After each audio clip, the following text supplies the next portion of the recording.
Dalila Vivishtom Vishnuparasta Terasata Shri Srimad Srila Bhakti Pragyan Keshava Goswami Maharaj ki Jai. Dalila Vivishtom Vishnupad Paramahansa Paruraja Charya-asta Terasata Shri Srimad Param Gurudev Jagat Guru Srila Bhakti Siddhanta Saraswati Prabhupada ki Jai. Maha Bhagavat Srila Gaura Kishore Das Babaji Maharaj ki Jai. Sapta Goswami Sachchit Ananda Srila Bhakti Vinod Thakur ki Jai. Vaishnava Sarvabhauma Srila Jagannath Das Babaji Maharaj ki Jai. Shri Gaudiya Vedanta Acharya Srila Baladev Devushan Prabhu ki Jai. Shri Rasika Acharya Srila Vishwanath Chakravarti Thakur ki Jai. Srila Narottam Srinivas Vaishnavananda Prabhu Trai ki Jai. Shri Krishna Kaviraj Goswami Prabhu ki Jai. Shri Rupa Shri Sanatan Bhatta Raghunath Shri Jiva Gopala Bhatta Das Raghunath Shat Goswami Prabhu ki Jai. Shri Sukdamara Raya Ramananda Shri Gaura Parashad Vrinda ki Namacharya Shri Haridas Thakur ki Prem Sigo Shri Krishna Chaitanya Prabhu Nityananda Shri Advaita Gadadhar Shri Vasudeva Shri Gaura Bhaktivinoda ki Shri Navadvip Maya Purdama ki Ganga Devi ki Shri Harinam Sankirtan ki Jai. Bhakti Devi ki Jai. Shri Radha Krishna Gopa Gopina Sham Kunda Radha Kund Giri Govardhan ki Jai. Shri Vrindavan Dham ki Jai. Jamuna Devi ki Jai. Shrimati Purnamasi Yoga Maya ki Jai. Shrimati Tulsi Maharani Vrinda Devi ki Jai. Gopishwara Mahadev ki Jai. Jagannath Baladev Subhadra Devi Surasanchaka Purushottam Dham Tota Gopinath ki Jai. Narasingha Bhagavan ki Jai. Bhakti Pravara Prahlad Maharaj ki Jai. Ananta Koti Vaishnava Vrinda ki Jai. Samagata Bhakta Vrinda ki Jai. Jai Gaura Premanande Hari Hari Bol. We can do the Mangala Charana together. Vandeham Shri Guru Shri Jataha Padakamala Shri Gurun Vaishnavamscha Shri Rupa Sagrajatam Sakana Raghunatan Vitam Tam Sajivam Sadvaitam Sadhutam Parijana Sahitam Krishna Chaitanya Devam Shri Radha Krishna Padan Sagana Lalita Shri Vishaka Vitamscha Om Ajnana Timirandasya Gyananjana Shalakaya Chakshurumilitam Yena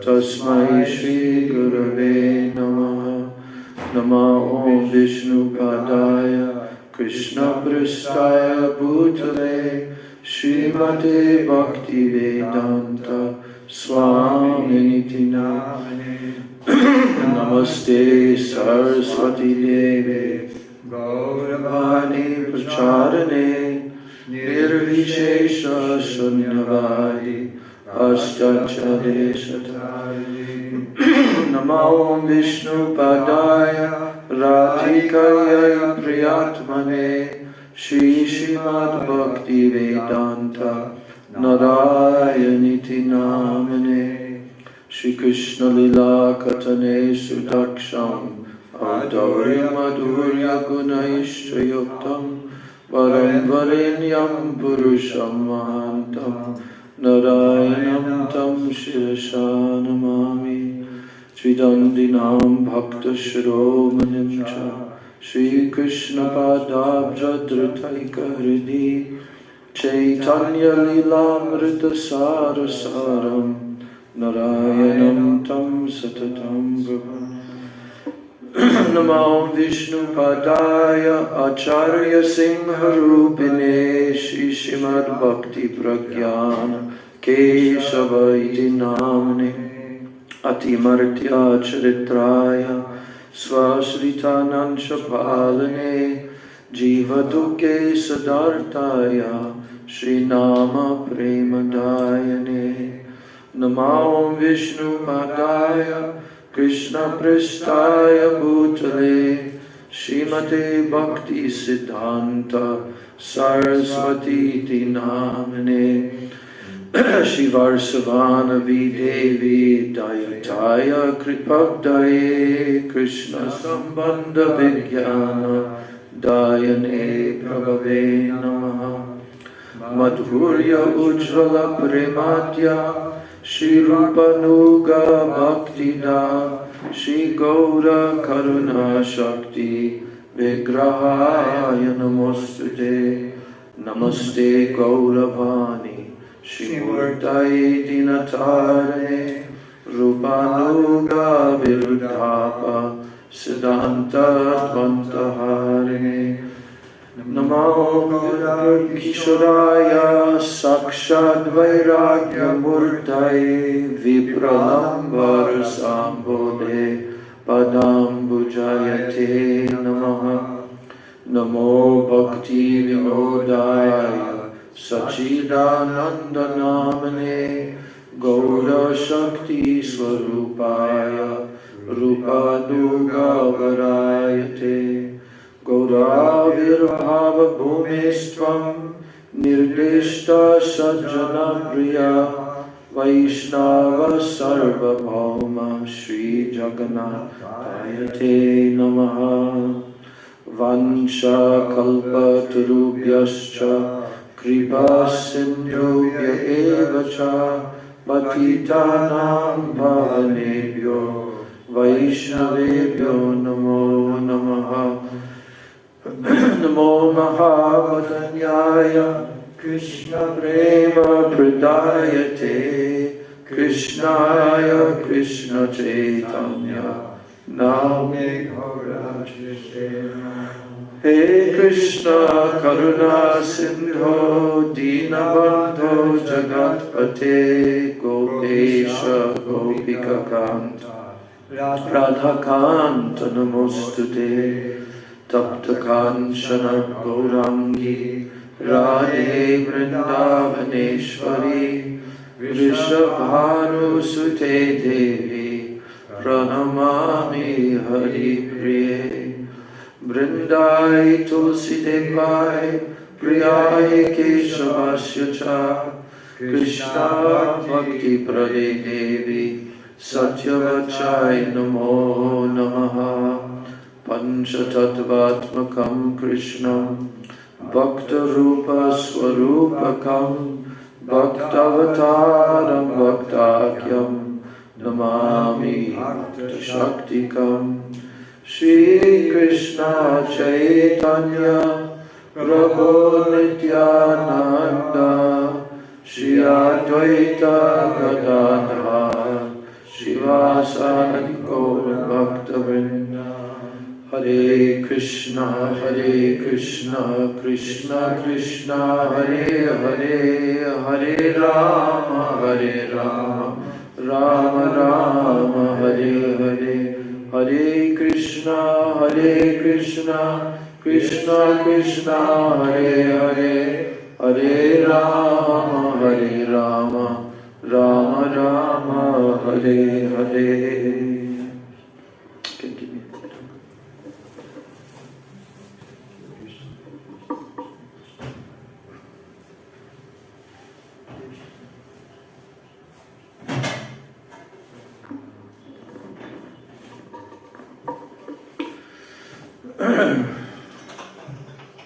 So we'll chant Guru Vastakam, because these are very powerful Guru days.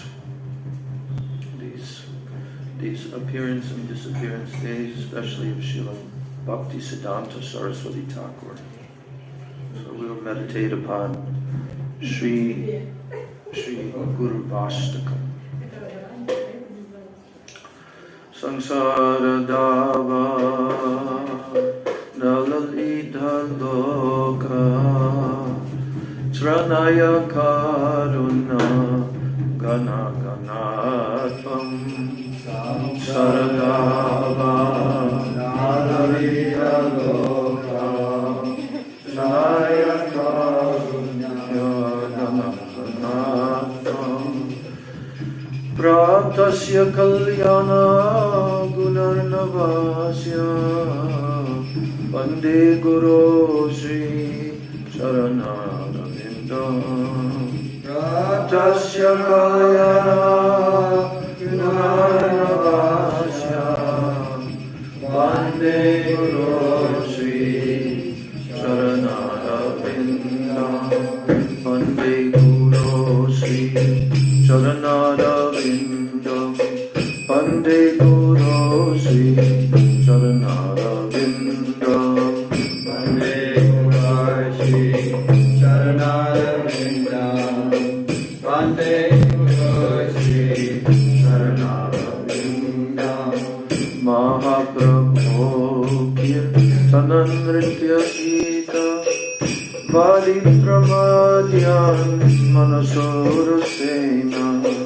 Mahaprabhu Kirtanan Nritya Gita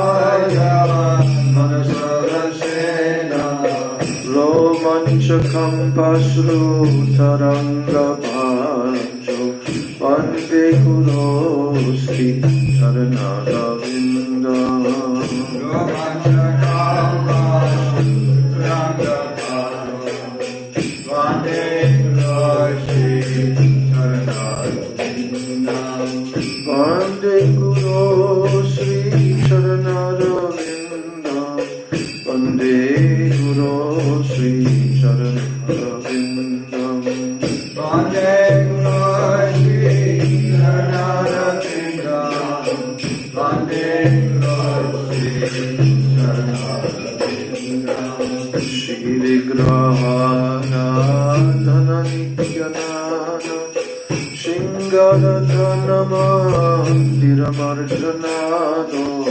Shri Vigrahana Nityanana Shingaradhanama Diramarjanado Yuktasya Bhaktam Shanyanjatoki Vande Guru Sri Charanarvindam Yuktasya Bhaktam Shanyanjatoki Vande Guru Sri Charanarvindam Vande Guru Sri Charanarvindam Vande Guru Sri Charanarvindam Vande Guru Sri Charanarvindam Vande Guru Sri Charanarvindam Chaturvida Sri Bhagavat Prasada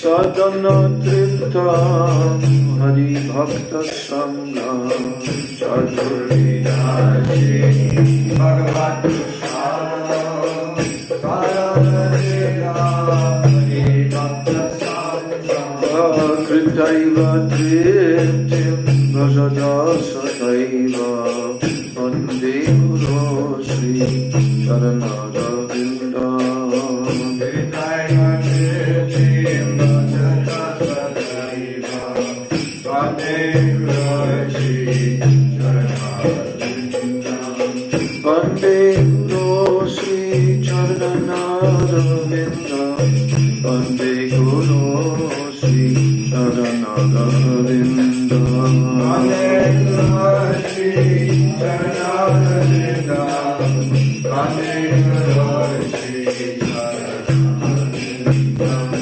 Radhika Mat Havayarapara Madhur Jalila Gunarupa Namna Shri Radhika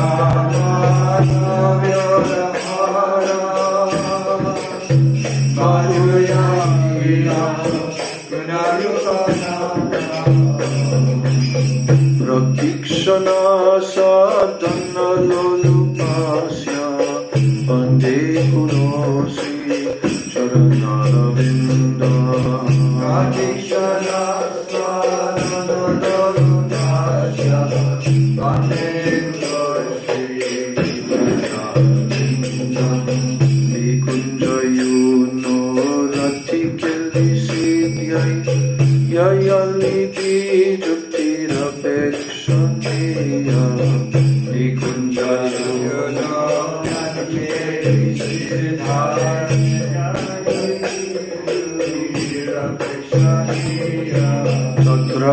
Tatradidakshat Pativallabhasya Vande Guru Sri Charana Vinda Tatradidakshat Pativallabhasya Vande Guru Sri Vande Guru Sri Charana Vinda Vande Guru Sri Charana Vinda Vande Guru Sri Charana Vinda Vande Guru Sri Charana Sakshat Hari Tena Samasta Shastra Ruktastatha Yata Eva Sadhavi Sakshat Hari Tena Samasta Shastra Ruktastatha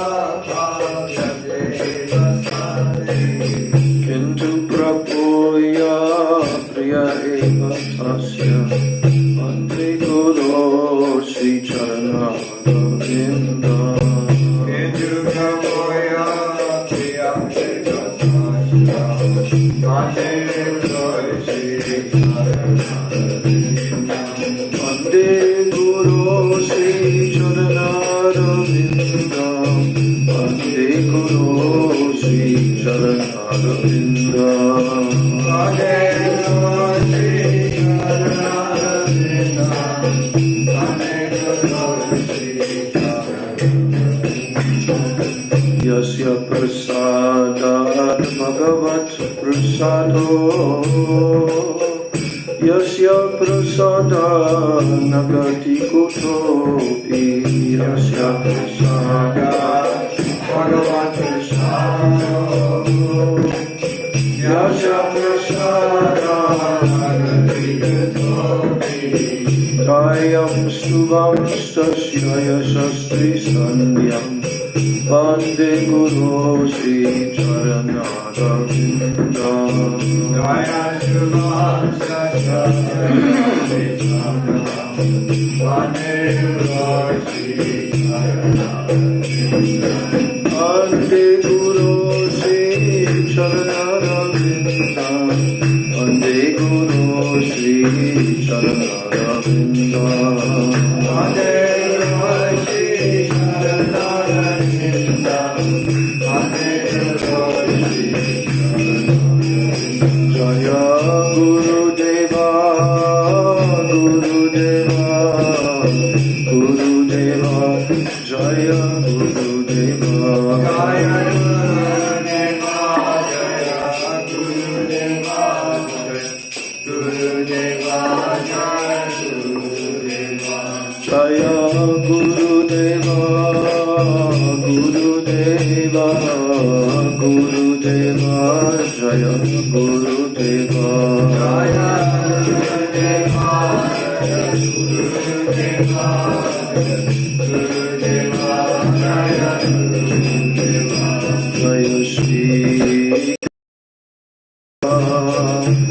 Shri Advaita Gadadhar Shivasadi Gaura Bhakta Vrinda Jaya Shri Krishna Chaitanya Prabhu Nityananda Shri Advaita Gadadhar Shivasadi Gaura Bhakta Vrinda Jaya Shri Krishna Chaitanya Prabhu Nityananda Shri Advaita Gadadhar Shivasadi Gaura Bhakta Vrinda Shri Krishna Chaitanya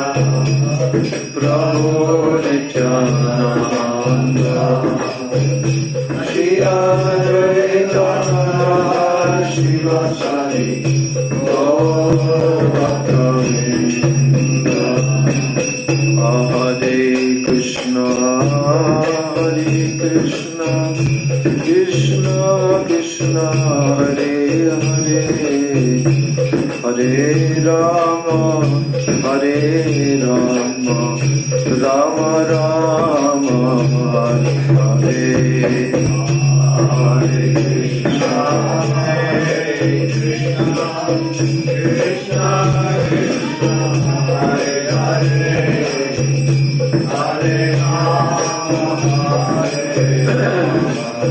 Rama Rama Hare Krishna Krishna Krishna Hare Hare Hare Rama Rama Rama Hare Hare Krishna Krishna Krishna Hare Hare Hare Rama Rama Hare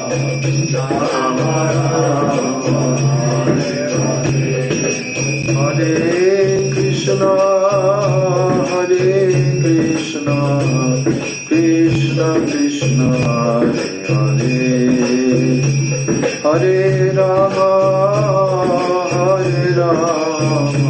Rama Rama Hare Hare.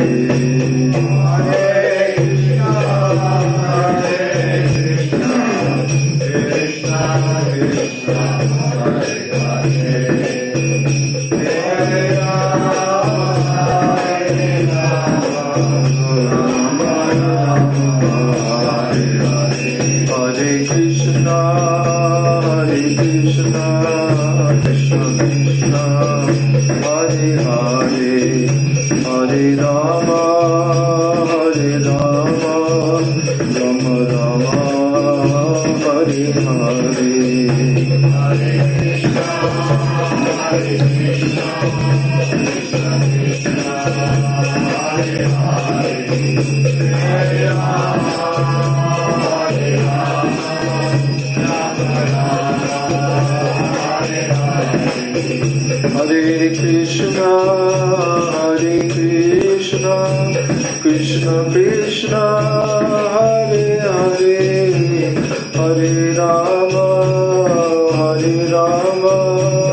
Rama Rama Hare Hare.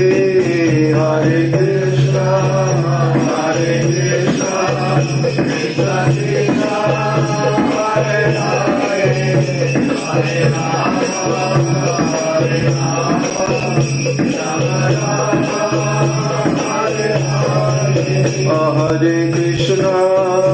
Hare Krishna Krishna Krishna Hare Hare Hare Rama Rama Rama Hare Hare. Hare Krishna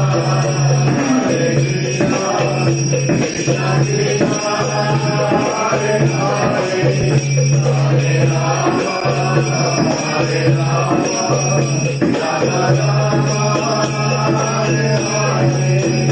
Jaya Sachidanand Jaya Gaurari Sachidanand Jaya Gaurari Jaya Sachidanand Jaya Gaurari Jaya Gaurari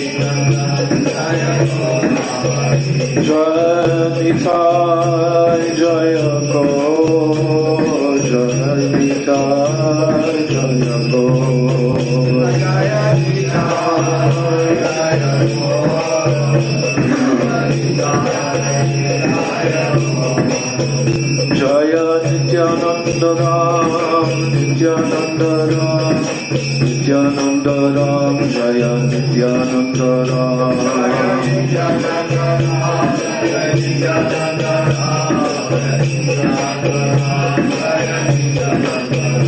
Hari Bol Hari Bol Hari Bol Gaur Hari Bol Hari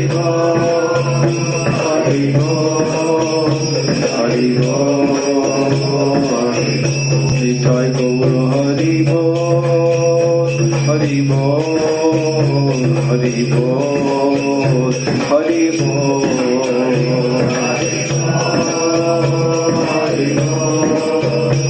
Hari Bol,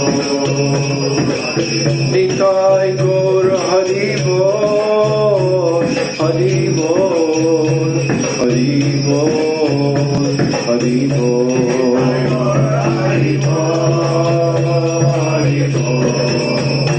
Hari Bol, Hari Bol, Jai Nitai Gaur Premanande, Hari Bol, Nitai Gaur Premanande, Nitai Gaur Premanande, Hari Hari. Shri Sachinandana Gaura Hari Ki Jai, Shri Nityananda Mahajana Ki Jai, Shri Panchatattva Ki Jai, Shri Navadvip Dham Ki Jai, Jai Nanta Koti Vaishnava Vrinda Ki Jai, Samagata Gaur Bhakta Vrinda Ki Jai.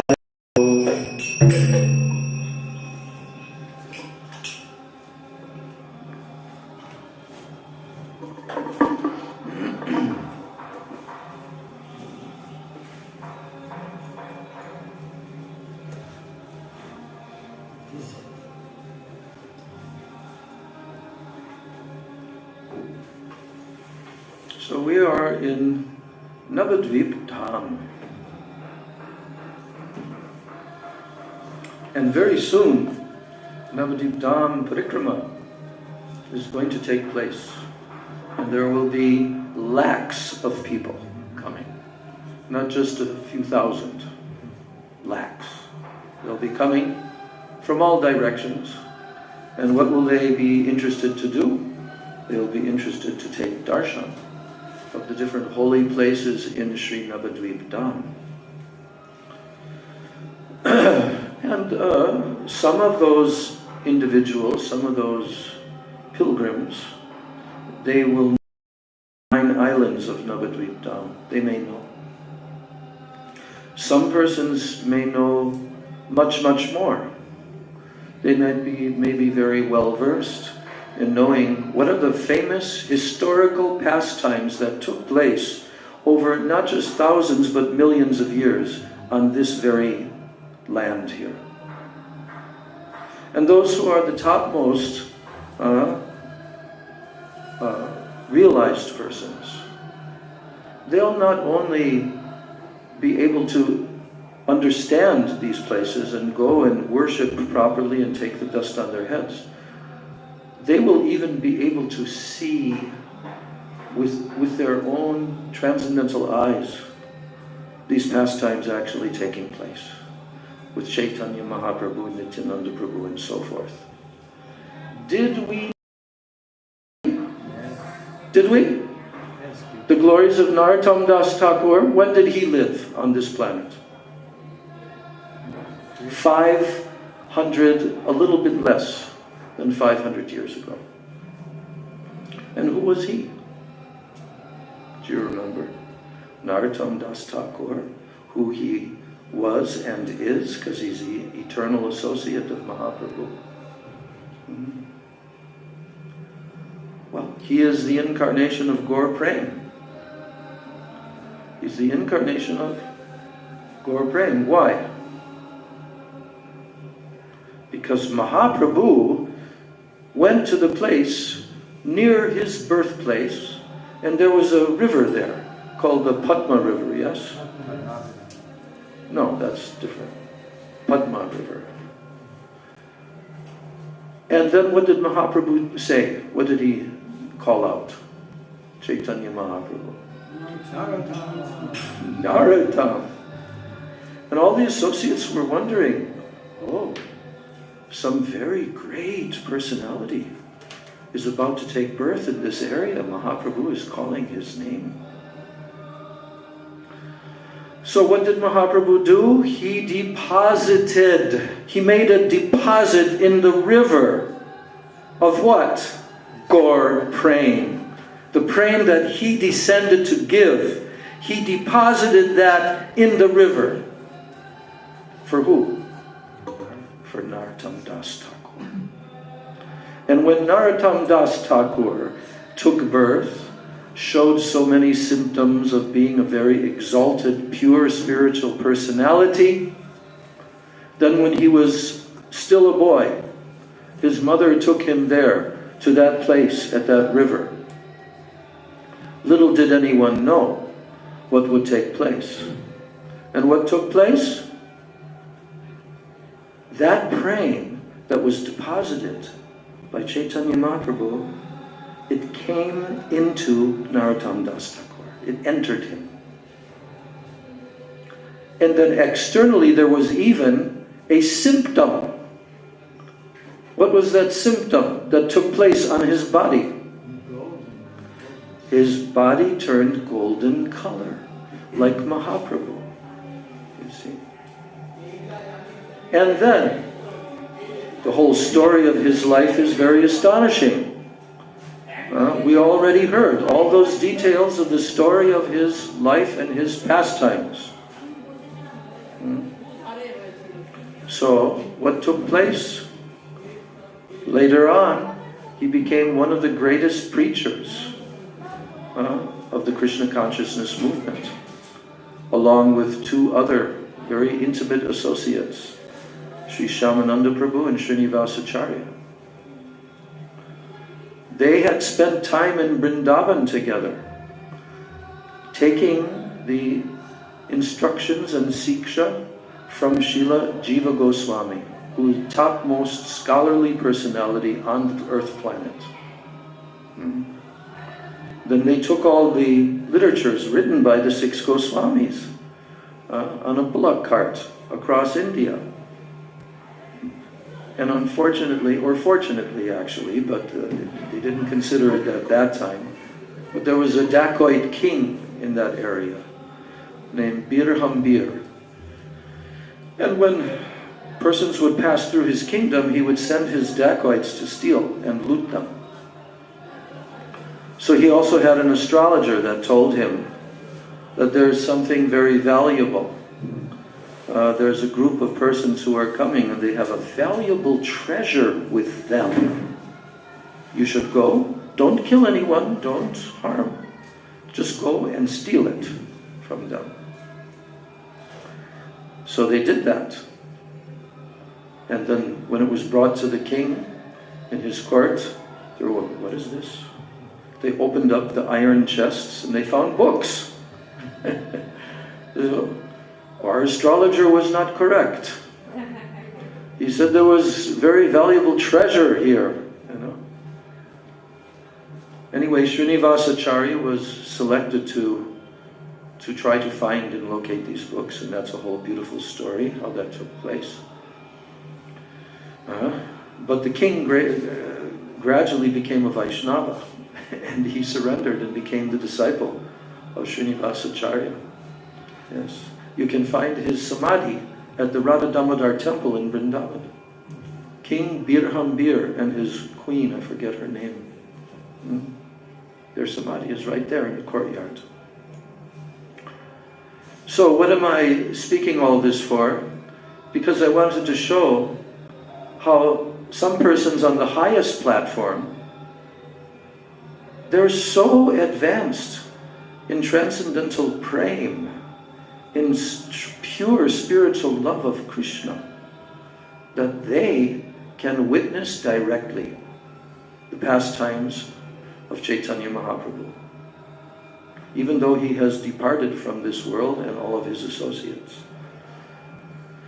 So this took place in the very great festival of Narottam Das Thakur, Keturi Gram. And that festival was attended by many hundreds of Chaitanya Mahaprabhu's personal associates who were still living on the planet. This was some years after, probably 30 years after, something like that. And they all congregated there for the celebration of the first Gaur Purnima festival after the disappearance of Chaitanya Mahaprabhu. And in that festival, so many beautiful details are narrated in the biography of Narottam Das Thakur, and how everyone was so wonderfully accommodated and honored and given all respect and affection. All facilities they built many, many, many cottages for all these great personalities who were topmost Vaishnavas. And then the kirtan and the celebration on Gaur Purnima Day took place in the evening time when Chaitanya Mahaprabhu is celebrated every year, Gaur Purnima.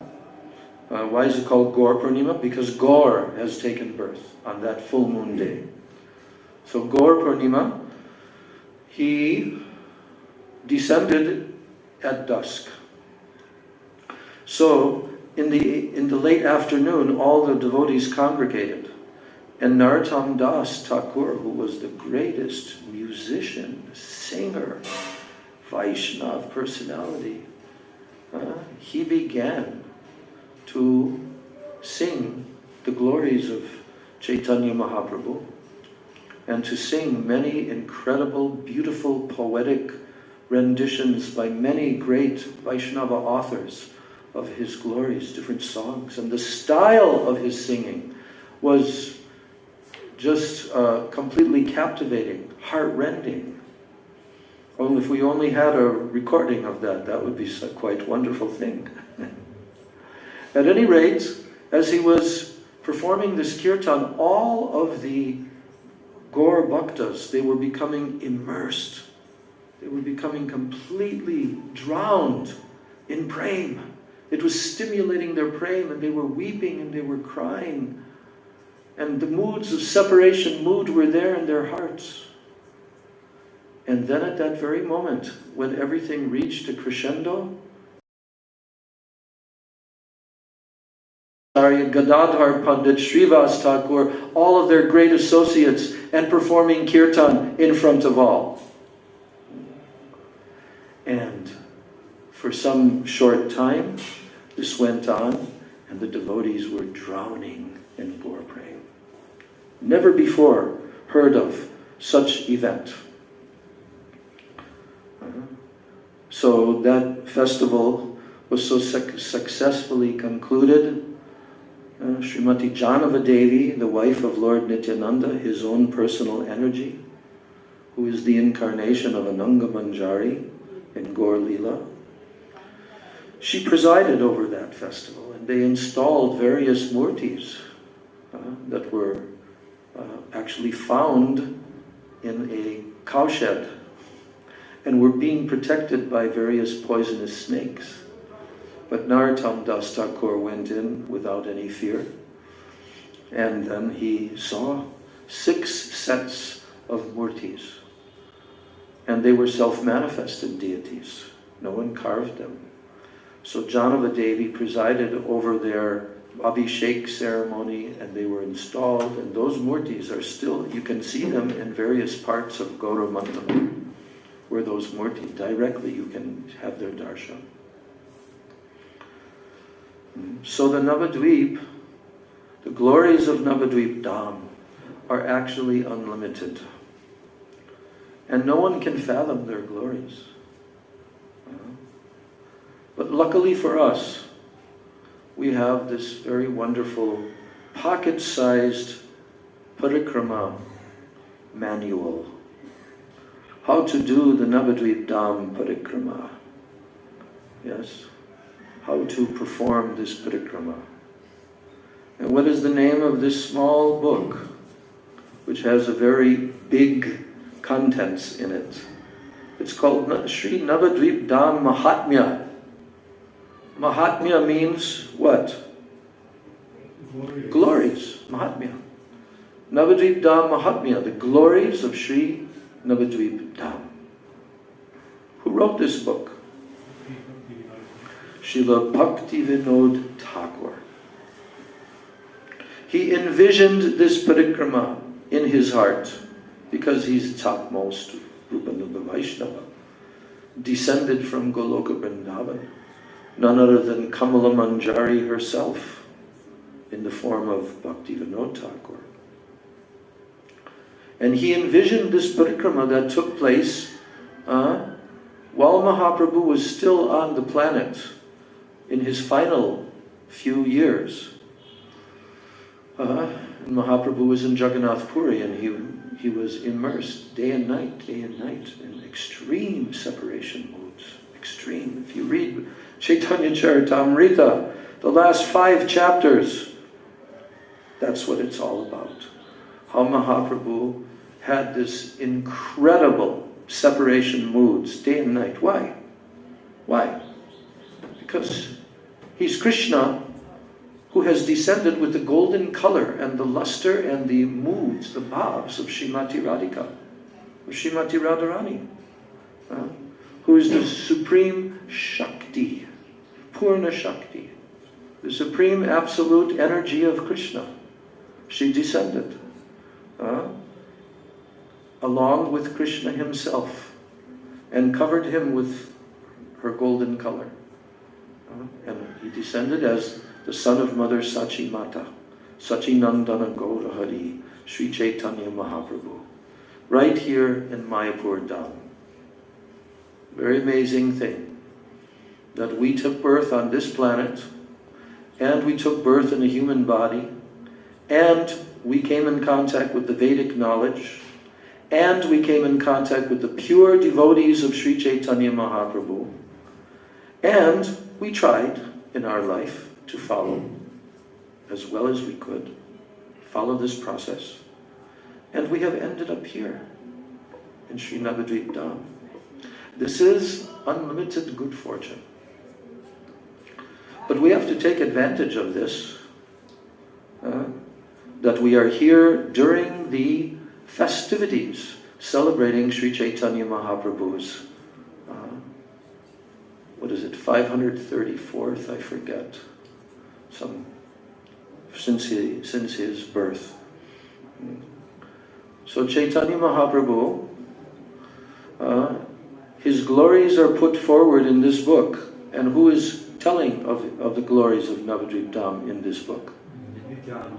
Nityananda Prabhu, who is none other than Balaram himself in Gaur Leela. And he is the holy name himself, Nityananda. And Nityananda was sent to Bengal by Mahaprabhu from Puri, that now you should preach there and you should flood all of Bengal with this Krishna prema. So Nityananda Prabhu was here in Navadvip, and he was at the Yogpit and at Srivas Angan. What is Srivas Angan?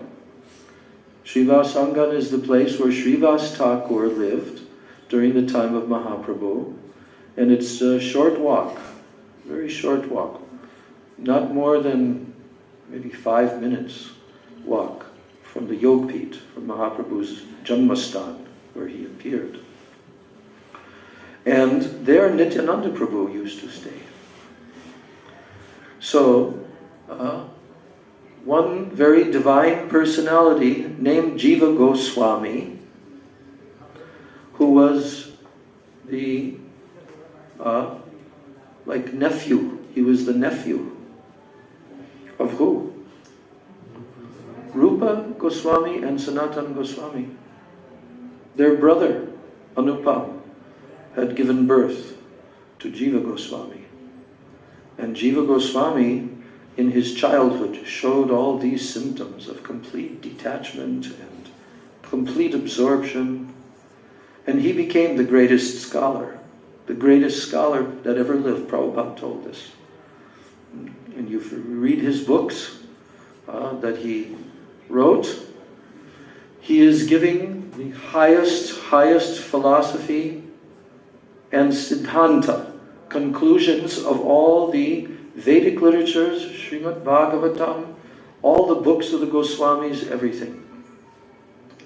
And he wrote those in 6 different treatises called Sandarbhas, the Sat Sandarbhas.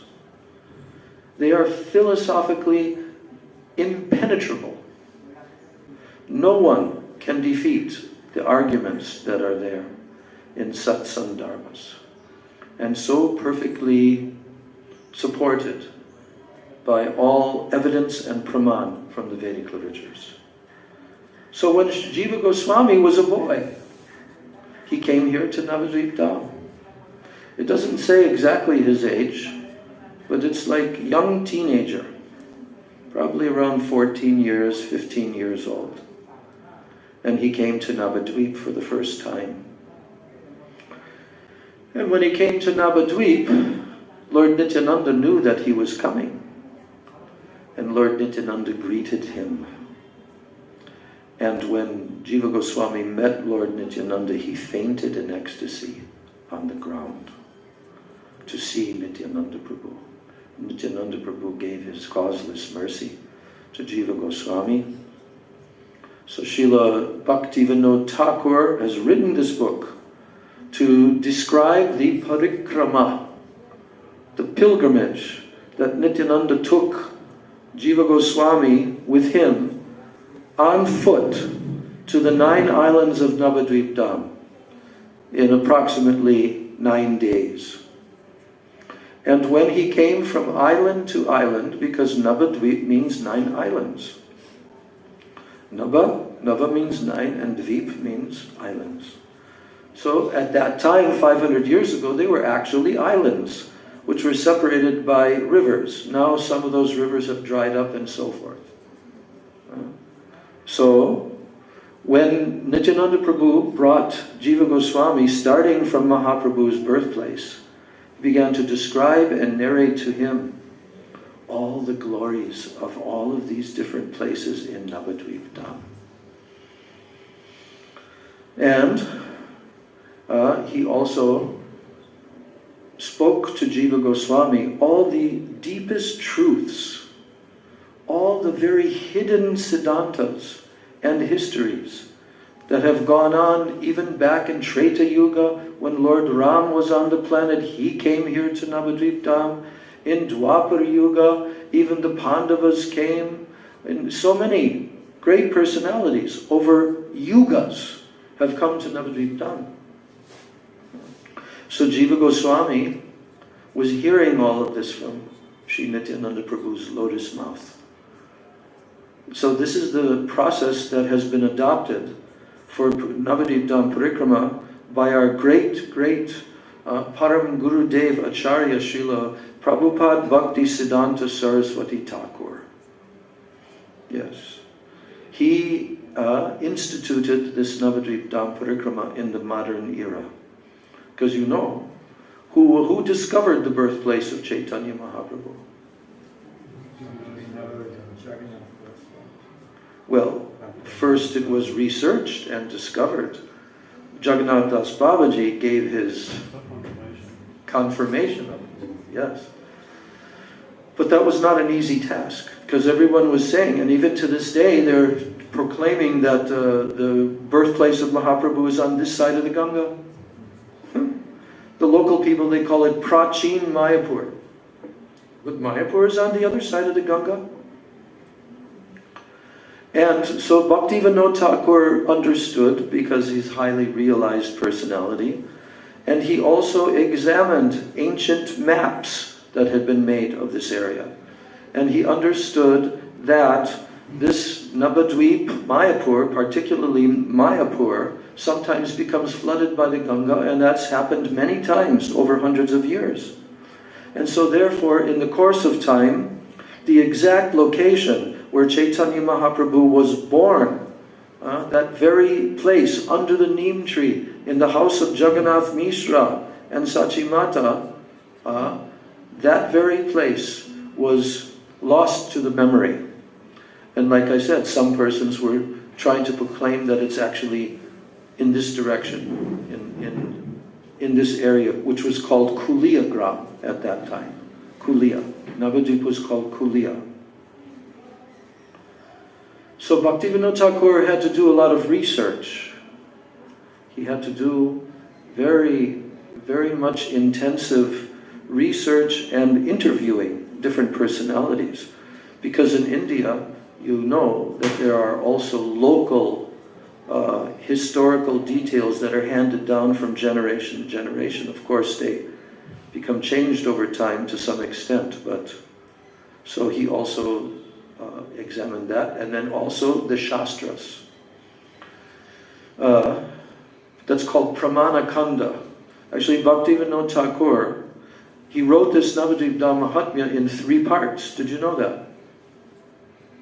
We only have, published by our Gurudev, we only have this part, which is called Parikrama Kanda. Parikrama Kanda, describing that parikrama. But there's 2 other parts.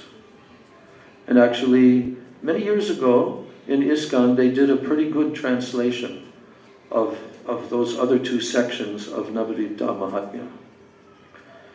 And one of those sections was Srila Bhaktivinoda Thakur's own personal parikrama, which he revealed. You know the name of that book?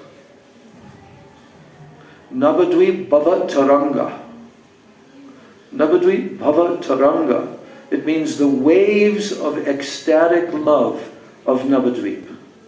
And Bhaktivinoda Thakur revealed his own internal parikrama, going from one island to the other. It's a whole separate section from this. That should be read every year. At Gaur Purnima time, everyone should read this Navadvip Dham Mahatmya. And then, the 3rd part is called the Navadvip Dham Mahatmya Pramana Kanda. Have you ever seen that book? No? Pramana Kanda. It's full of at least a few hundred quotations from all different Vedic literatures, the Puranas, the Mahabharata, this, that, which is giving evidence of the glories of Navadvip Dham. So, now we are how many days away from Gaur Purnima Day? Let me just check the calendar for a second. So, Gaur Purnima is on the 25th. Today is the 3rd. So we're 22 days away. But the beginning of the parikrama is on the 19th. The big parikrama that our temple here will do, where there'll be thousands of devotees. The Sankalpa, yeah, well, that's the beginning. Sankalpa Day is on the 19th. So that means that between today, Sunday the 3rd, that we will have 1, 2, 3, 4, 5, and maybe 6. Maybe we'll have maybe 6 classes. And guess what we're going to read? Navadvip Dham Mahatmya. We will put our Rag Vartma Chandrika to take a little nap. And then after Gaur Purnima, we'll complete this book, which is amazing, let me tell you. I've been reading ahead and it's astonishing, astonishing. But now we have to get into the mood of Navadvip Dham's glories. What do you think? Is that a good idea? Sure. We take that book on Parikrama. Yes. You have the second part, Like I said, ISKCON published that.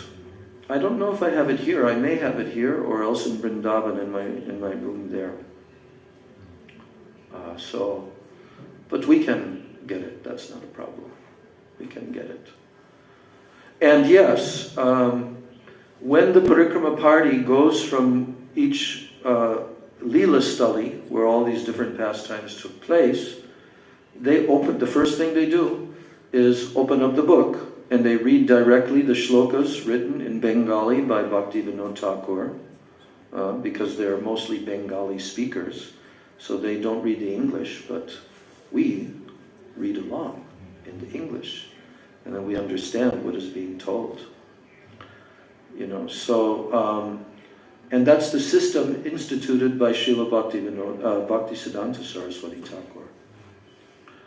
So this is how you can guarantee that your time in Navadvip Dham will not be wasted and will not fly away without getting some significant, serious benefit during this very powerful time. Time periods have different powers. We have very qualified astrologer here in our room. Senior and junior. But the time periods have great power and potency if you do the right things in those time periods. Only ancient India can tell you this. Nowhere else in the world they have this knowledge. That's why every year for millions of years they have Kumbh Mela and different places where the constellations are showing you this is now the time. And if you bathe during this time with great faith, oh, you will get so much transcendental benefit that stays with you forever. So the Navadvip Dham Parikrama is not something to take lightly. It is meant to be very seriously approached. If you approach it seriously, you get serious benefit. If you approach it casually, you get casual benefit. This is the rule, this is the system. So that's why I decided that starting now, we may have enough time to read through the entire book before the Sankalpa day, when we go to the Ganga and we take our vows. You know what Sankalpa means? Sankalpa means vow.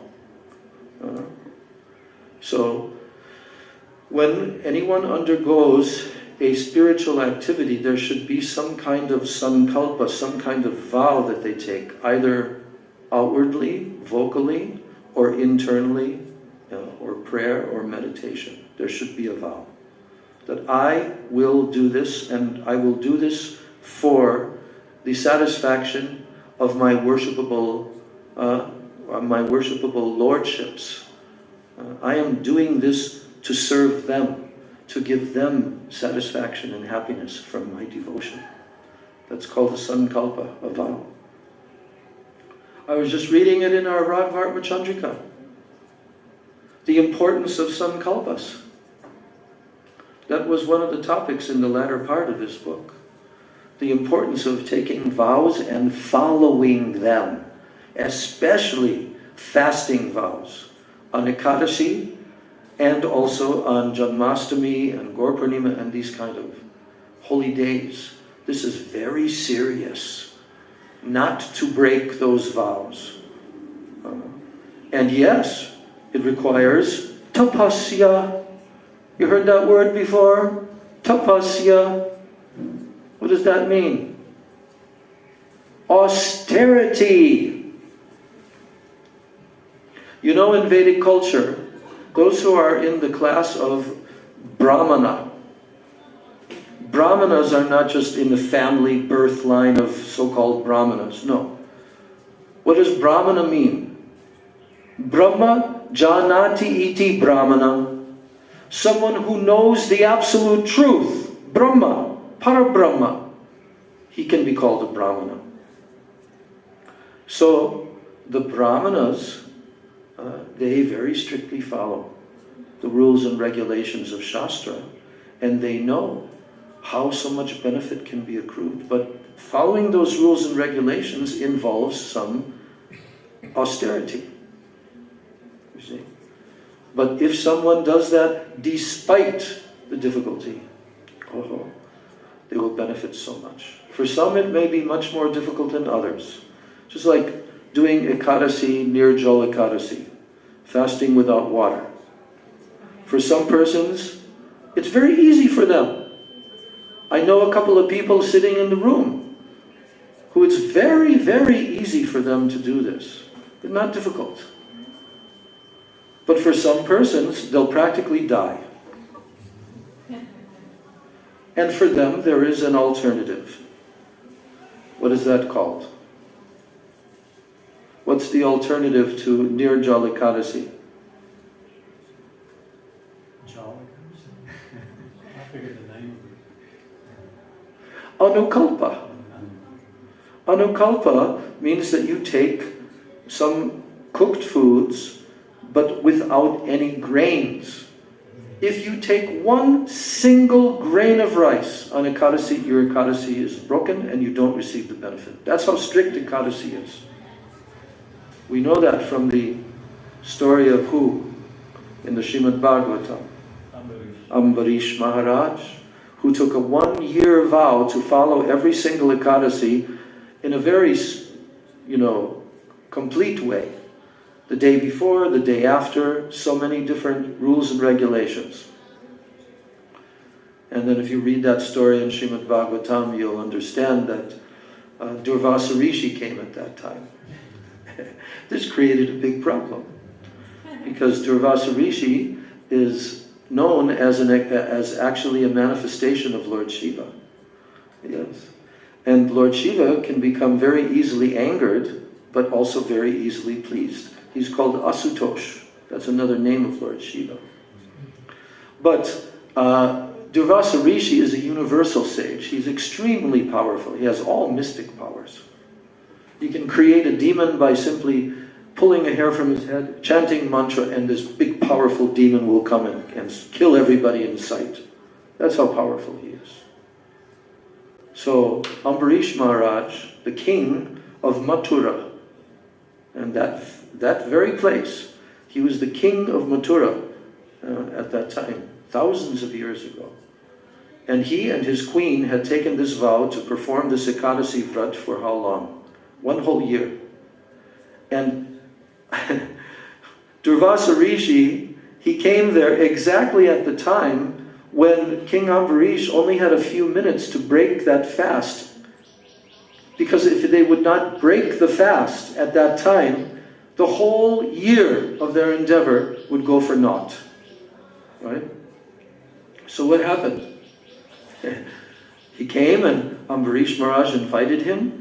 Yes, we are about to break our fast, O great sage. Please come and receive our donation and our gifts, and please consume this very wonderful feast that has been prepared and offered to Lord Krishna. And then Durvasa said, yes, I will do that, but first I have to go and bathe in the river.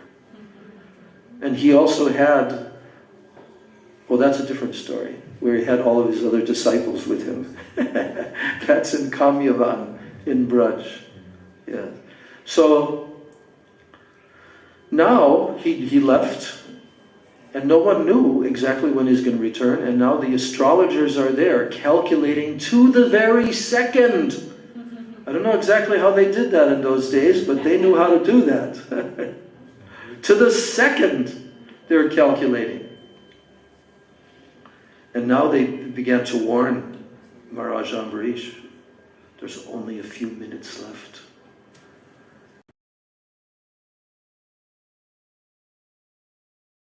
A great sage.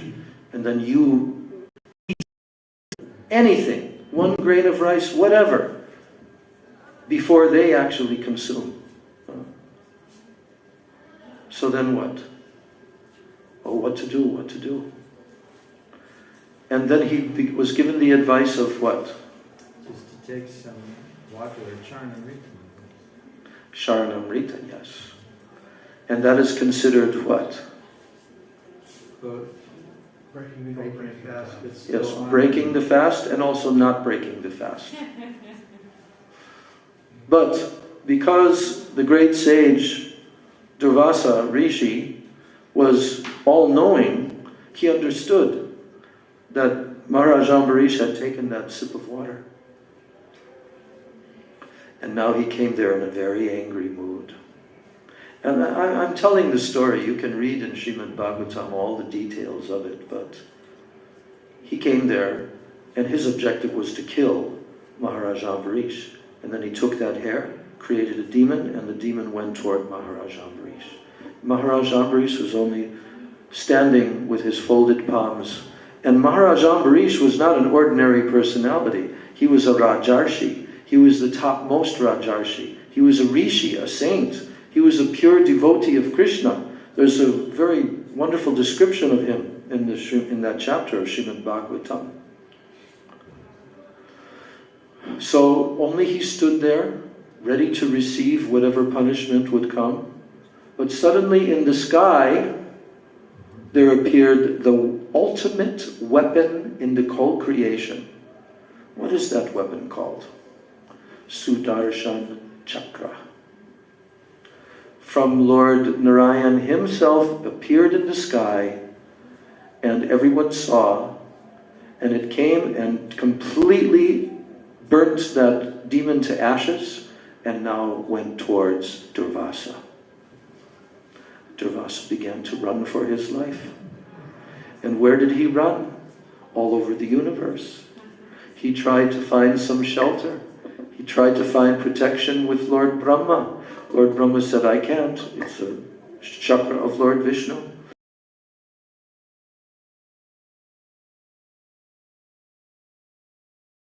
Vishnu, you have to go to him. So then Durvasa Rishi actually went there, fell at the feet of Lord Vishnu, and what did he tell him? Huh? You have to go to the feet of the devotee that you've offended. But that's his Sudarshan Chakra. But he gives his power over to his pure devotees. Yes. He told to Durvasa Rishi, Lord Vishnu told him, I am not independent. I'm not independent. I'm dependent upon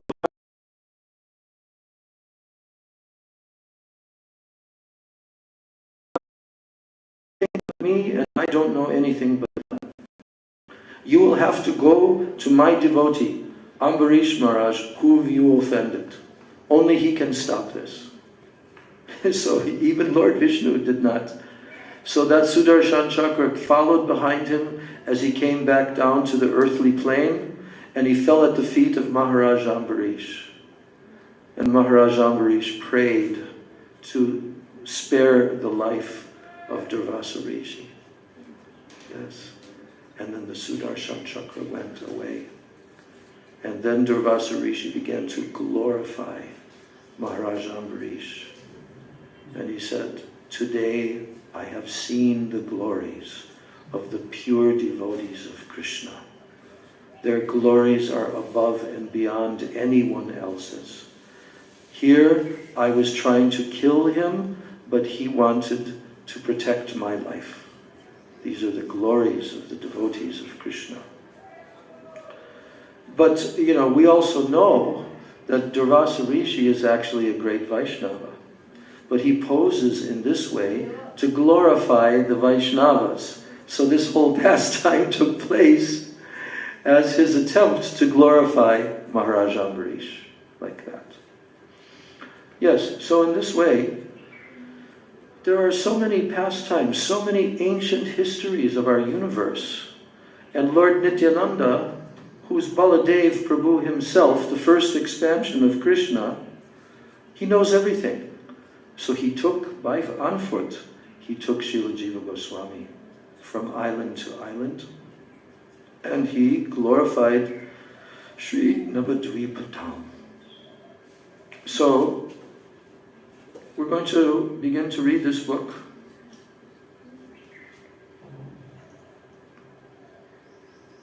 How many pages in it?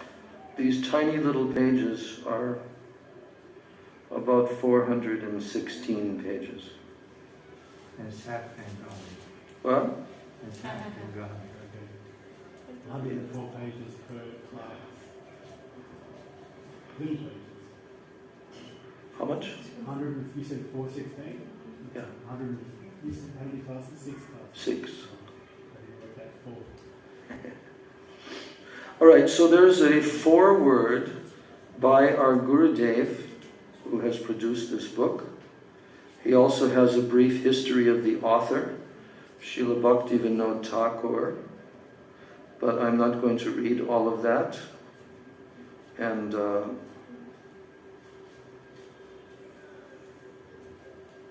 there's also a nice map here with the 9 islands.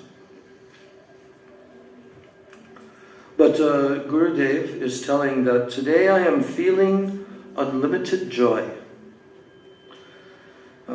That by the inspiration and the causeless compassion of my most worshipful holy master, Nitya Lila Pravishta Om Vishnu Parastatara Shata Sri Srimad Bhakti Pragyan Keshav Goswami Maharaj, we are presenting for his pleasure an unprecedented Hindi edition of Sri Navadvip Dham Mahatmya, Parikrama Kanda. The original Bengali work, it was composed by the seventh Goswami, Srila Sachidananda Bhaktivinoda Thakur, who is the embodiment of Sri Gauranga Mahaprabhu's potency, Gaur Shakti Swarup. Sri Gaura and Sri Krishna comprise an identical spiritual. Sri Krishna, the personification of sweetness, namely Madhurya Vigraha, Sri Krishna, he is none other than Sri Gaur Sundar himself, who is the personification of munificence, Audarya Vigraha, and vice versa. Sri Krishna's abode, Sri Vrindavan, is similarly identical in all respects to Sri Gaura's abode, Sri Navadvip, which is actually called Gupta Vrindavan. That means hidden Vrindavan. In this way, both the divine principles of Tattva and the holy abodes, the Dhammas, they are eternal. And they are not affected by mundane considerations such as time, place, and circumstance. Krishna nam kare aparadher vichar. This is a quote from Chaitanya Charitamrita, Adi Lila, chapter 8, which means, even if he is chanting the name of Krishna, a person who is committing aparad or offenses, he'll not be able to attain love for Krishna, Krishna prema, even in millions and millions of lifetimes. However, Gaur Nityanandar nahi e sab vichar, nam loile prema dena bohe ashrudhar. So what is this telling? Yes, if someone is committing offenses, they're chanting Krishna Nam, they can never attain prema. But when one chants the names of Gaur and Nityananda Prabhu, then prema will awaken in the heart, and torrents of tears will begin to flow from their eyes. And like Sri Gaur Hari himself, his abode is supremely liberal. So, do you get that point? Krishna in the form of Gauranga and Nityananda, they are the supreme liberal personalities. But this place, this Dhamma called Navadvip, is just as merciful as Gauranga Mahaprabhu and Nityananda Prabhu themselves. That's why it is called the Audarya Dham. So, just like Sri Gaur Hari himself, his abode is supremely liberal and it is the most magnanimous. So without worshipping and attaining the mercy of Sri Gaur Hari and his abode, Sri Navadvip, it is impossible to obtain darshan or vision and to obtain the mercy of Sri Vrindavan. If you don't attain the mercy of Navadvip Dham, Gaur Hari and his abode, then it is impossible to obtain darshan and the mercy of Sri Vrindavan. Sri Krishna's Dhamma, Vrindavan, and Sri Gaura's Dham, Sri Navadvip, they are non-different. And therefore, the perimeter of Sri Navadvip Dham extends to 16 kosas, which is approximately 32 miles, just like the perimeter of Sri Vrindavan. So how many miles is Sri Vrindavan's perimeter? 32. 32 miles. the perimeter. And what is the size of the perimeter of Sri Vrindavan?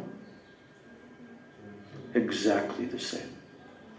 Because they are identical transcendental abodes. This has to be clearly understood and realized. So all the places of Sri Vrindavan, such as Sri Jamuna, the Yamuna River, and Sri Govardhan, that Krishna lifted, the hill, Sri Rasa Stali, where Krishna danced, Ras Leela, Sri Radha Kunda and Shama Kunda, where the topmost pastimes of Radha and Krishna and the gopis took place, and all the various sub-forests, they also exist eternally in a concealed form right here in Navadvip Dham. So Sri Gaur Sundar, he sports eternally in this abode. So fortunate living beings can experience Sriman Mahaprabhu's eternal pastimes. What did he say? That Sri Gaur Sundar sports eternally in this abode, and therefore fortunate living beings can experience Sriman Mahaprabhu's eternal pastimes by performing Nam Samkirtan under the guidance of his pure devotees. So, practitioners, sadhakas, who are desiring to attain bhakti, they should completely give up all offenses such as Nam Aparad, Seva Aparad, Dham Aparad. And the persons who come to the Dham for darshan, parikrama, and so forth, they should avoid committing offenses to the holy abode, which is called Dham Aparad. So therefore, for their understanding, the 10 kinds of offenses are mentioned below. This is a very interesting list. The 10 offenses to the holy Dham. We've heard many times the 10 offenses to the holy name, right? Nam Aparad. We've also heard about Seva Aparad. That there are 64 types of offenses in performing Seva. But there are 10 types of Dham Aparads. Listen carefully, because we're in the Dham right now, and we should know these, and we should not do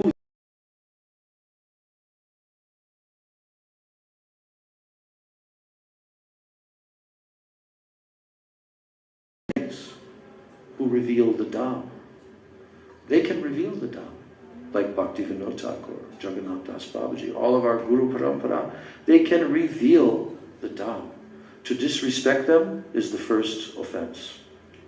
Number 2, to consider the Dham to be temporary. Can you explain that? To consider the Dham to be temporary. Consider it to be just part of this world where everything is here today, gone tomorrow. It's part of the eternal spiritual. Right. But we're here, and we see the trees, the leaves are falling, plants die, animals die, people die in the Dham. So what is the meaning of this? We're in the Dham, or aren't we? That's a very important question. Whether or not we are actually in the Dham. But physically, we are in this region, area, as we just heard, 32 square miles. We are here.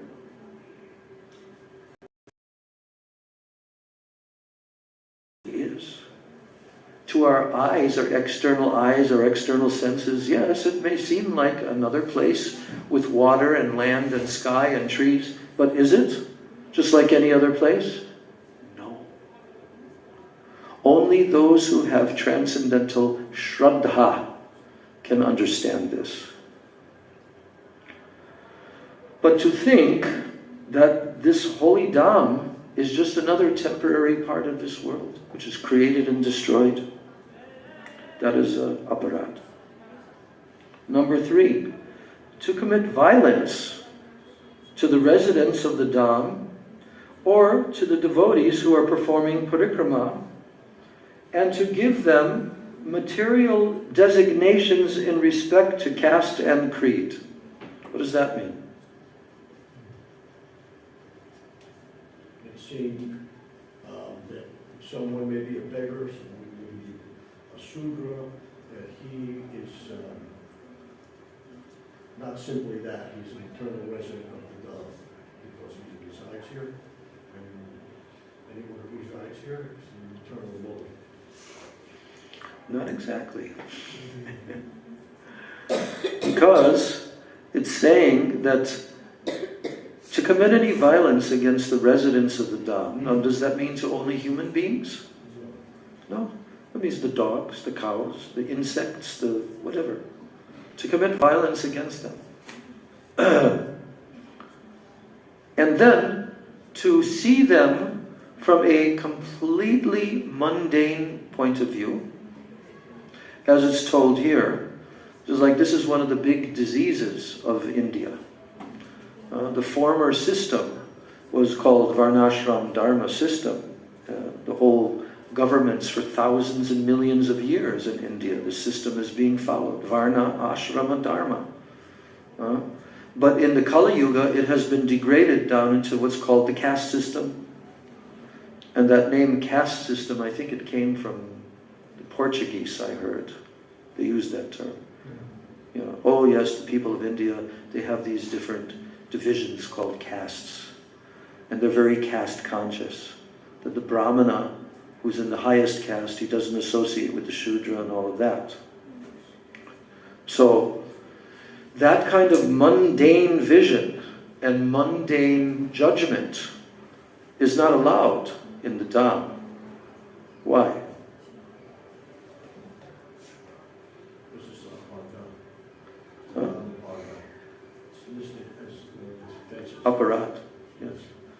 It is an aparad, but why is it an aparad? It seems like what you were saying before about you cannot necessarily, just because you're here physically doesn't mean you're in the Dham. You have to assume that you have to the right state of consciousness to enter into the Dham. So thinking like these, along these lines of these offences, puts you in a state of consciousness where you cannot enter the Dham, you cannot experience the Dham. Yeah. So to look at someone from a bodily designation, oh, this person is a foreigner, Videshi. Oh, this person is Indian, like me. We're Indian, but they're foreigners, you know. Or this person, he's in a very low outcast, like even below Shudra, Chandala, Mlecha. To estimate that the person's in, to see them only according to that external vision is an offense. Why? Because one should see the Dham and everything in the Dham from the point of view that these are not ordinary land, water, trees, people, animals. No. They're residents of the Dham. So to think that they're just like any other ordinary human being or animal, then this becomes an offense against the Holy Dham. Because it's not by chance that somebody is here. Not by chance. Alright, so that's number 3. Then number 4, to perform mundane activities pertaining to sense enjoyment while residing in the Dham. Oh. Do you have to perform severe austerities? No. You just have to take Krishna Prasadam, chant the holy names of Krishna, come to visit the temples and so forth while you're in the holy Dham with great respect and great honor. But if somebody wants to perform illicit, sinful activities in the Dham, that's a great offense. Number 5, to earn money or to make a business on the pretext of serving the Dham. That's a bit complicated. Give me an example of that. Huh? Huh? Give me an example of that. I have a good example. Sure. As you're walking through the Navadip, the business people are calling out Hare Krishna. Yeah. What are they saying? Yes. Yes. Come and buy something from me. Yes. But here it says that a person is starting a business on the pretext of serving the Dham. Those people are they're residents of this place. They're serving their family. They're making money like this. But if someone tries to start a business on the pretext that he's serving Navadvip Dham, but he doesn't use the profits to serve Navadvip Dham, you see. That's one of the references to that. Number 6, to think with one's mundane intelligence that the Dham is just another material place, or to consider it equal to other holy places, and to endeavor to measure the size of the Dham. But we just heard that the Dham is how many? Yeah. But is that the totality of the Dham? Like in Braj Mandala, you go there, you go to Braj, Mathura Mandala, and you go for parikrama there, it's 100. So the recognition, for example, when Krishna descended 5,000 years ago, there, in Uttara Pradesh, not far from Delhi, and that's the area called Braj Mandala, Vrindavan.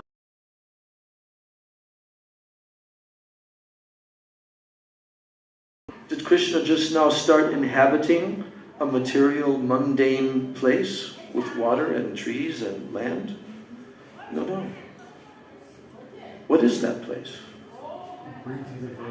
Yes, he transports his eternal abode to the so-called mundane plane, but it never actually touches the mundane plane. And this is a very high tattva, which we're going to learn from Nityananda Prabhu to understand this principle.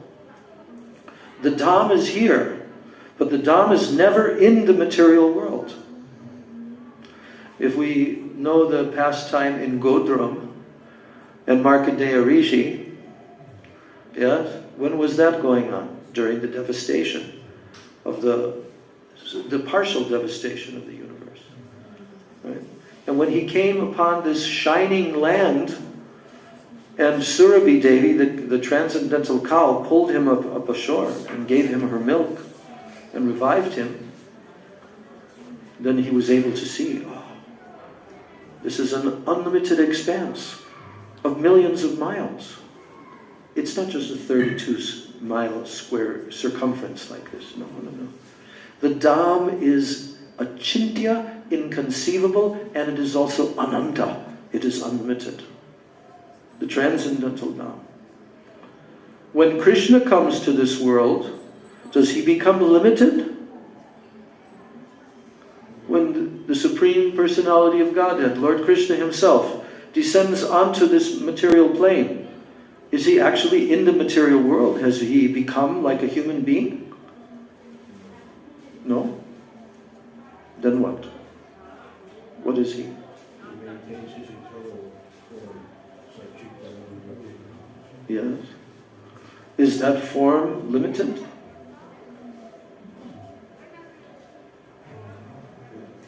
No. Right? It's not limited. That little cowherd boy form that he shows in Vrindavan. This is his eternal spiritual form, which goes through 3 different age groups in his pastimes. boyhood, youthhood, and then adulthood. So, that form of Krishna, which appears to have hands and feet and legs and fingers, and just like our body has, is that form limited? No. No. How is it not limited? Well, we are limited because, for instance, Krishna is playing with his friends, and they're playing army, whatever the game is we call it, and one cuts off the other boy's head, and the head laughs, "Oh, you cut off my head," and they come back together. So it's inconceivable how these things work. It's beyond our material conception. Okay.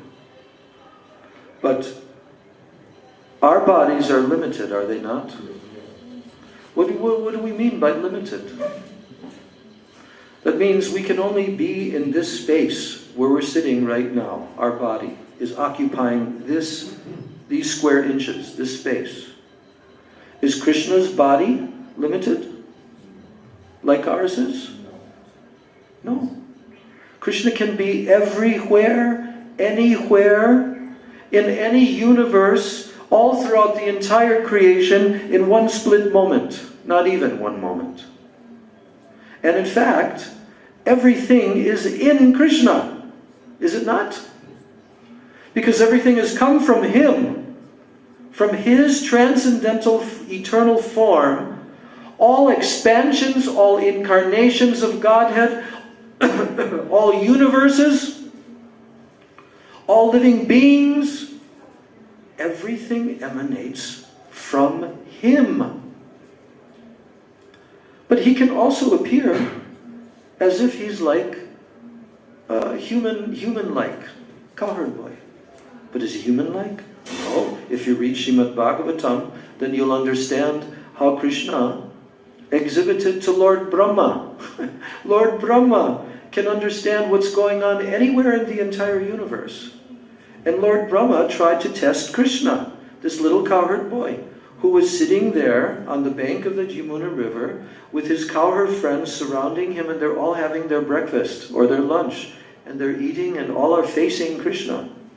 Well, do you know that there are thousands and thousands of cowherd boys? They're all very young like him when they were herding the calves. When they were very young, then they herded the calves, and then a little bit later they herded the cows, the grown-up cows. But each cowherd boy who was sitting around Krishna in a circle, whether they were sitting in front of him, on the side, on the rear, every single one of these thousands of cowherd boys experienced, Krishna is sitting directly with me. Krishna is looking directly at me. Yeah.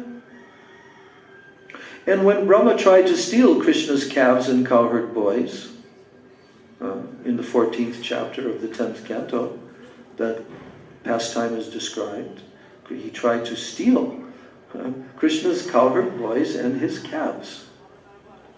And without telling all the details of that story, he failed. Why?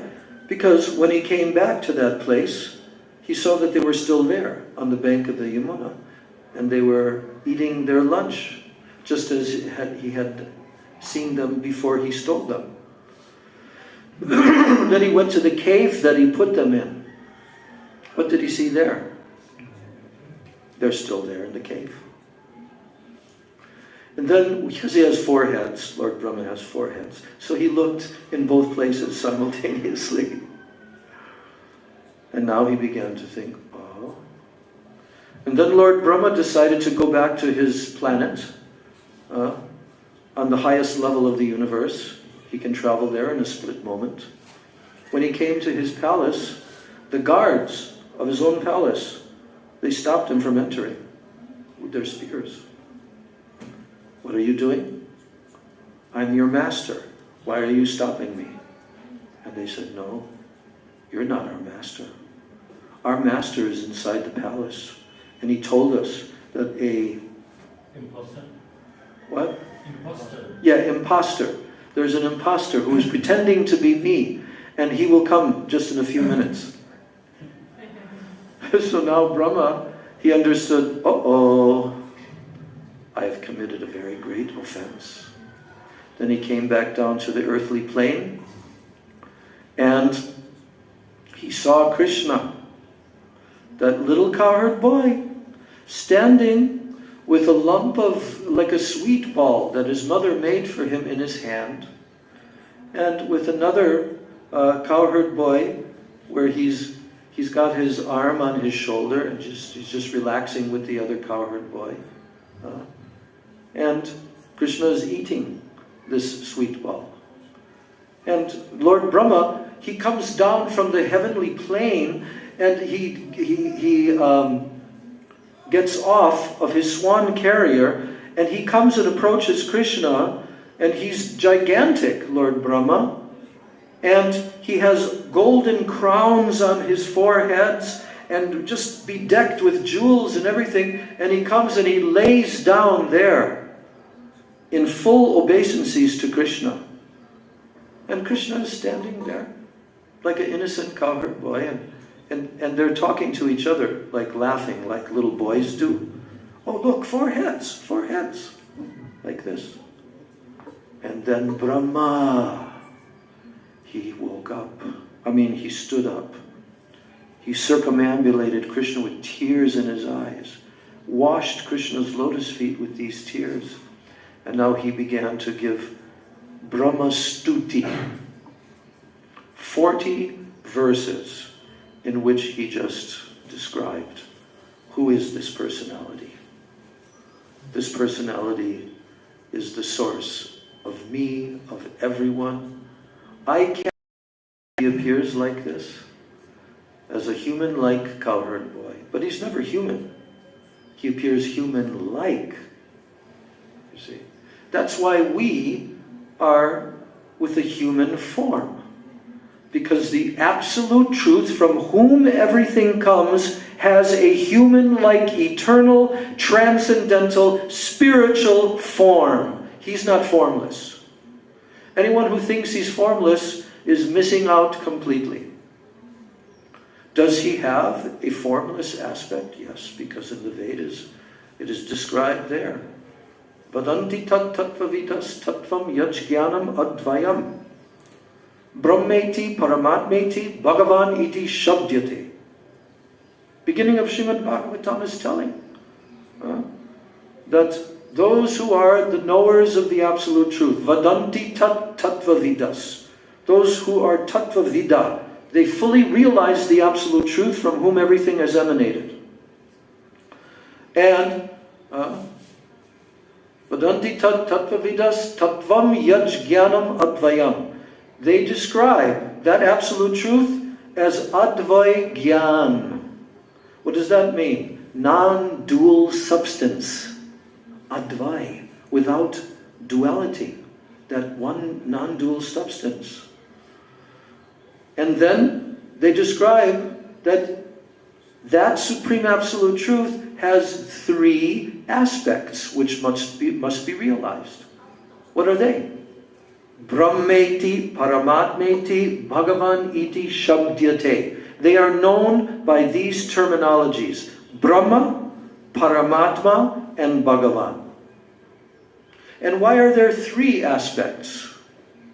Because Krishna's transcendental form is not made of flesh and bones and blood and material elements, or even subtle material elements of mind, intelligence, and ego. No.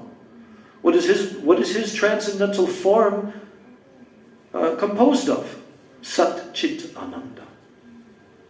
Eternity, eternal existence. Sat. Chit, transcendental knowledge. Complete transcendental knowledge of everything. And Ananda, ecstasy. His body is made of ecstasy, of rasa. So that supreme absolute truth is known by Brahman, Paramatma, and Bhagavan. Why? Because the impersonal, formless absolute feature called Brahma Jyoti, that is an expansion of his body. It's like the rays coming from his transcendental form. This is substantiated everywhere throughout the Vedas. and the Upanishads and everywhere. Supreme Absolute Truth has these transcendental rays that pervade the entire creation. But that is only the aspect of his sat, of his existence potency. Then chit, knowledge, consciousness. Chit. That is called Paramatma. What is the meaning of the word Paramatma? Param Atma. It means Atma. But this is the Param Atma. The Paramatma is the aspect of the Supreme Absolute Truth which shows his chit feature, that he can be all-pervading everywhere in his personal form. That form of Vishnu is described in Srimad Bhagavatam. The size of a thumb. That he is here in the heart with every living entity, no matter what species of life that they are in. They are eternal Jiva Atmas. So that Paramatma feature, that is the all-pervasive feature of the Lord. But still, it is not the complete. Because it does not contain the Ananda aspect, the Rasa aspect of the Absolute Truth. His Ananda, his ecstasy. And what is that? That Ananda aspect, it is manifested in the form of the Supreme Absolute Personality of Godhead. Personality. Who is a Supreme Being, the Supreme Person, and he is called Bhagavan. And the word Bhagavan means what? It means the possessor of all opulence. 6 in particular. Aishwaryasya, Samagrasya, Viryasya, Yashasha, Shriya, Jnana, Vairagyayos Chaiva, Sannam Bhaga Itingina. These 6 opulences are possessed. Wealthy as him. Aishwarya means wealth. He's more wealthy than any other living being in the whole creation. Why? Because he happens to be the owner of everything. All energy. It belongs to him. He is the owner, the proprietor, and he is also the controller of all energies.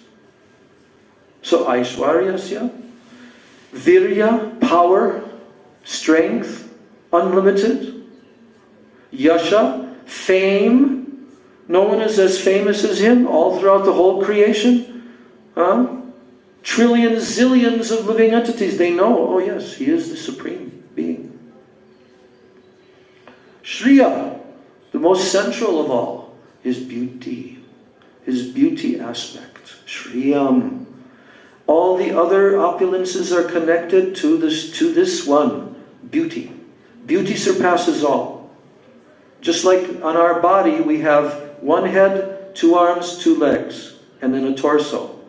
These limbs, they're connected to the torso. So in the same way, the opulences of Bhagavan are connected to the Shriyam, the beauty aspect. No one is as beautiful as him. His beauty is inconceivable. How beautiful. Millions of cupids.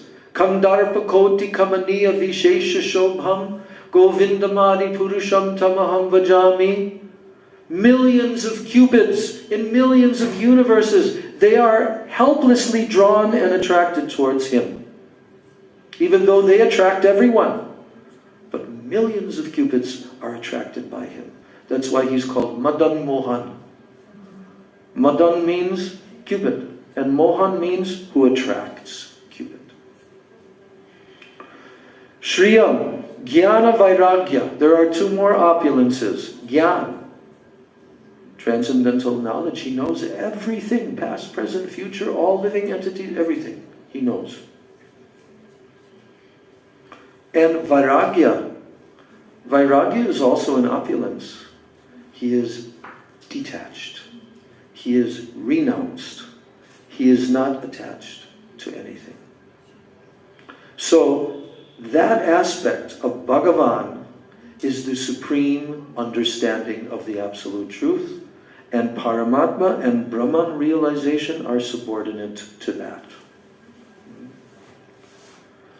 So Krishna, even though he comes in the form of a tiny little cowherd boy, but Lord Brahma, Krishna's body, are coming unlimited forms of Vishnu. Unlimited, infinite numbers of Vishnu forms are coming from him. You see? So, the Dham is non-different than Krishna himself. We should understand this point very clearly. The Dham that is transported from the spiritual world and manifested on the mundane plane is always eternally pure and transcendental and above matter. But how to realize that? By properly worshipping the Dham, by doing pure Shuddha Bhakti and devotion.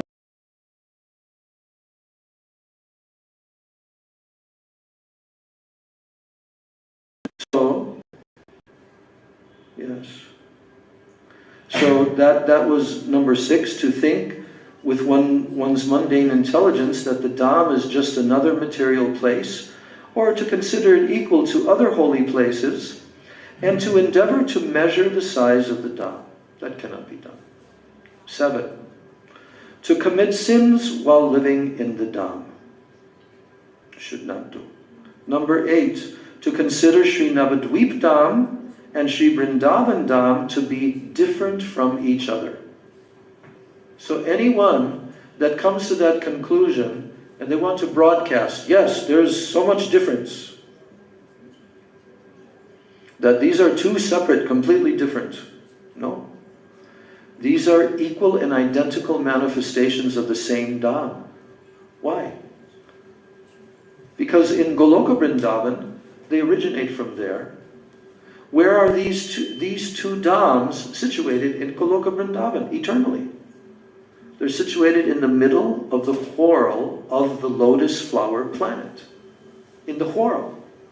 And there are two sides. It's divided into two. One is called what? Vrindavan, the Madhurya Dham, where Krishna's pastimes are eternally going on. And the other is called Shvetadvip. Shvetadvip is the pastimes of Chaitanya Mahaprabhu, where he's eternally chanting and dancing with his associates in Harinam Sankirtan and tasting. He's Krishna, but he's tasting Radharani's prem. Because he can only taste Radharani's prem if he becomes Radharani. You see? So Chaitanya Mahaprabhu, he descended in this world a little more than 500 years ago, just right here, in this very place, Navadvip Dham. And he stayed for 24 years in Navadvip, and then at the age of 24 he took sannyas, and then he traveled all over India and finally stayed in Jagannath Puri. He stayed on the planet for 48 years. And at the end of his transcendental manifestation of his pastimes, he was seen by eyewitnesses simultaneously entering 3 different places and never seen again.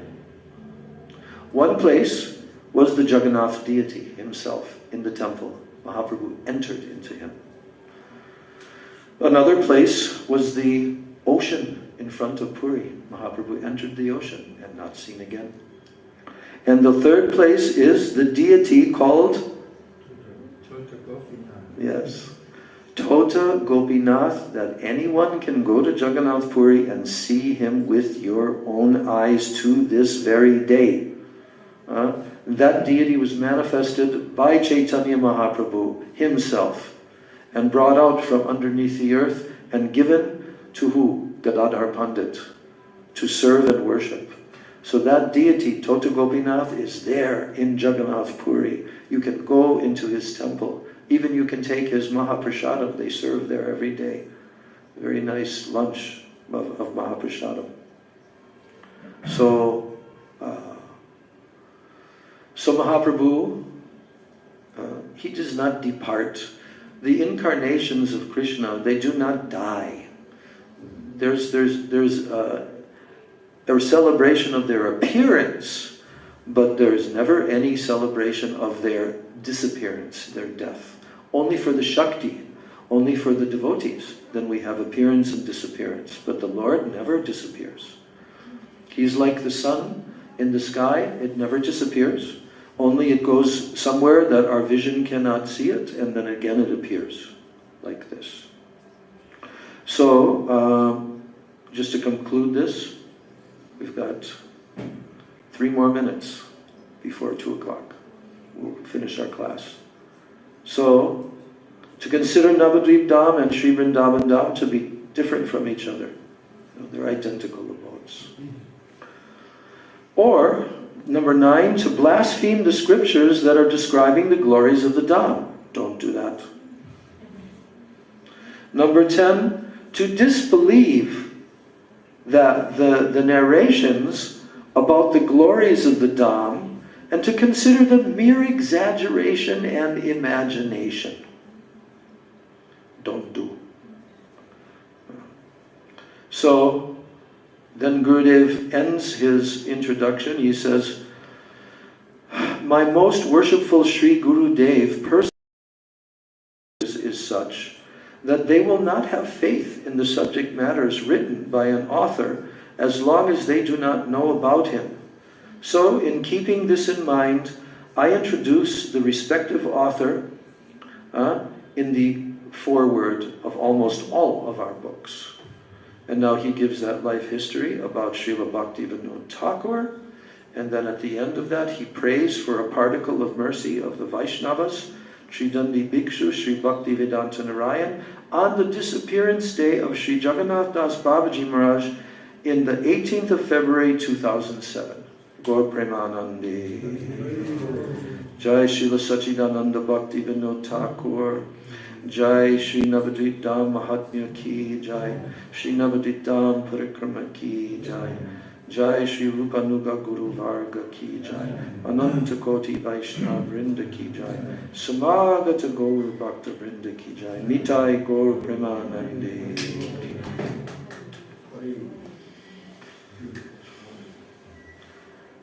So we do one short, very short, 2-minute kirtan, and then we will conclude our class.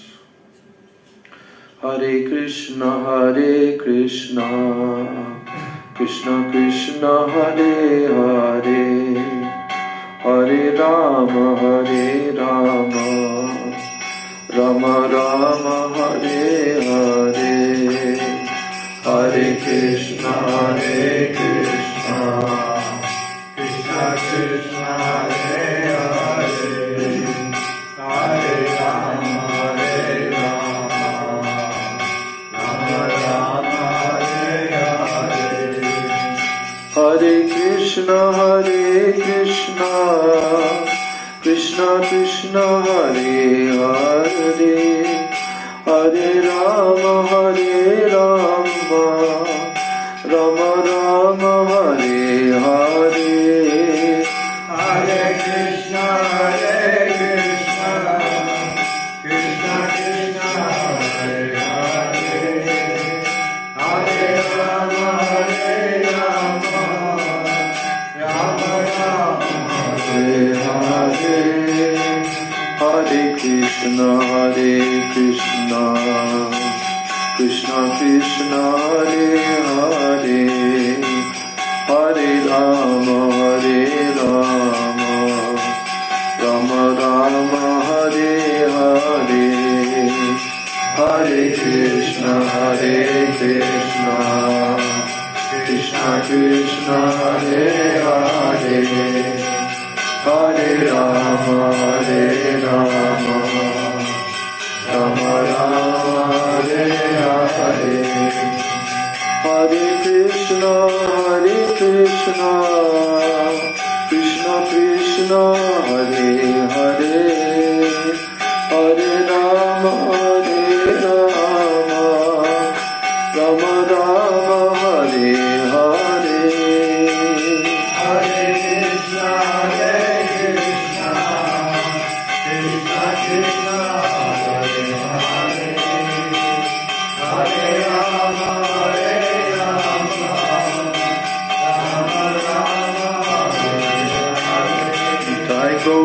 Hari Bol, Hari Bol, Hari Bol, Hari Bol.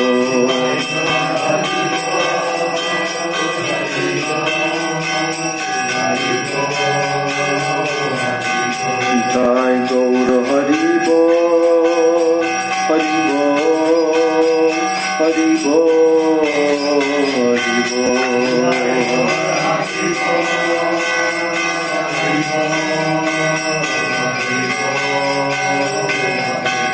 Jaya Jaya Gurudev, Gurudev, Gurudev, Gurudev.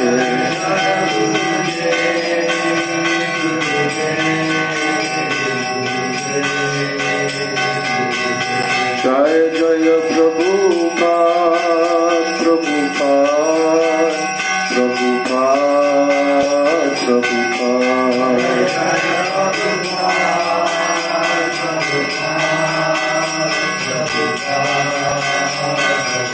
Nitai Gaur Hari Bol, Hari Bol, Hari Bol, Hari Bol, Hari Bol, Hari Bol. Nitai Gaur Hari Bol, Hari Bol, Hari Bol, Hari Bol.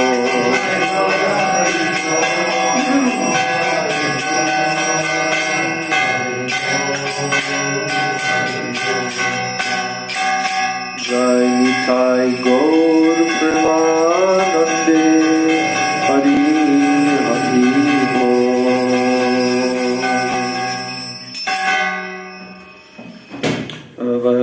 Vrindai Tulsi Devai Priyai Keshavasya Cha Krishna Bhakti Prade Devi Satyavachai Namo Namaha.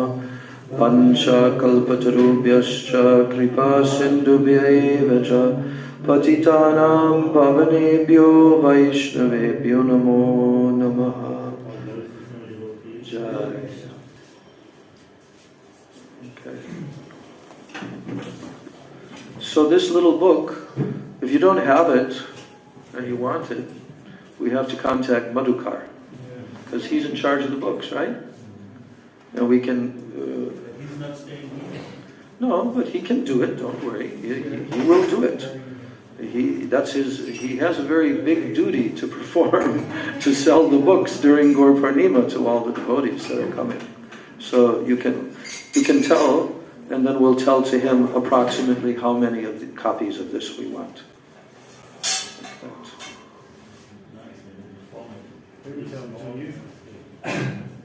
Yeah, you can tell to me, and we'll write it down. Okay. It's a Muslim, is that? 537 go up. Oh, 537. Thank you. Today's Sunday.